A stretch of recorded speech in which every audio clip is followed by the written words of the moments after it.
Distracția a fost fără limite anul acesta de 1 mai. Veniți din țară sau de peste hotare, tinerii au petrecut până la închiderea cluburilor.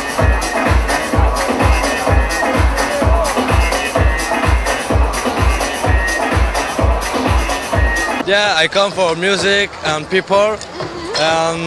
I'm DJ too. I come for hear more songs and last night? Yeah, it's the last night. It's night bonus.